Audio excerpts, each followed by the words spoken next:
মিরাজের ব্যাটে এমন বড় বড় ছয় দেখে নাসুমের হাততালি, তাও আবার দুইবার। প্র্যাকটিসে এদিন বাংলাদেশ দলের হেড কোচ ফিল সিমন্স আর অ্যাসিস্ট্যান্ট কোচ মোহাম্মদ সালাউদ্দিনের বিশেষ নজর ছিল মিরাজের হার্ড হিটিং এর দিকে। এই তো ফিল সিমন্স আলাদা করে একবার বোঝানোর পর মোহাম্মদ সালাউদ্দিন গ্রানাইটস ক্লাবে মিরাজ প্র্যাকটিস শুরুর আগে আরও একবার দেখিয়ে দিলেন কিভাবে পুল শটে তিনি রেঞ্জ হিটিং করতে পারবেন। এরপর নিজে সেখানে দাঁড়িয়ে মিরাজের পুল শটগুলো দেখছিলেন। শর্ট বলের এগেইনস্টে মিরাজ কিভাবে ব্যাট করেন সেটাই নন স্ট্রাইক প্রান্ত থেকে দাঁড়িয়ে দাঁড়িয়ে দেখছিলেন। মিরাজও মনোযোগী ছাত্রের মতো তালিম নিয়েছেন আর পরে সেটা এক্সিকিউট করেছেন এভাবেই দারুণ শট মেরে।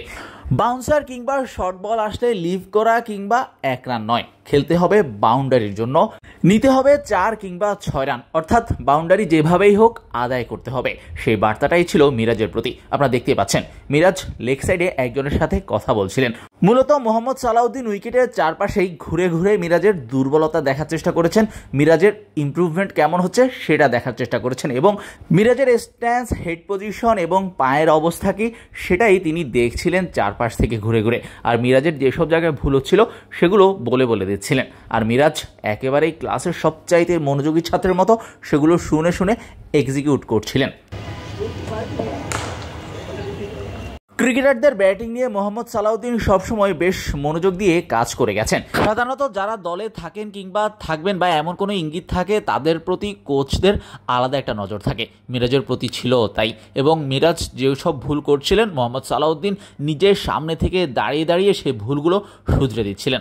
যখন একটা ক্রিকেটারকে নিয়ে ভিন্ন ধরনের পরিকল্পনা থাকে, তাকে নিয়ে এগোনোর পরিকল্পনা থাকে, তখনই নিশ্চয়ই এমনটা হয়।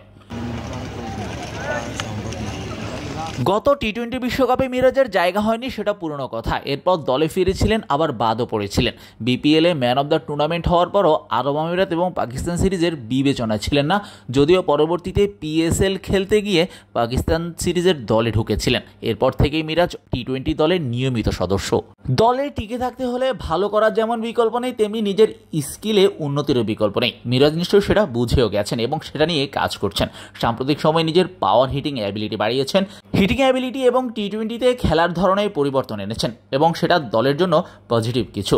আর মিরাজকে যদি পাওয়া যায় সেক্ষেত্রে একসঙ্গে 2টা ক্রিকেটার পাওয়ার সুযোগ পাচ্ছে বাংলাদেশ।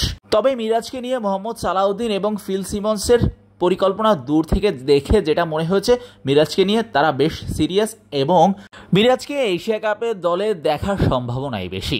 অন্তত অনুশীলনে মিরাজ সেটারই একটা ছাপ রেখেছেন।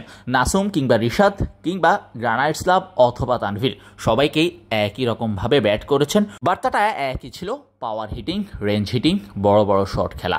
শাহরিয়ার শাওন, মিডফিল্ড।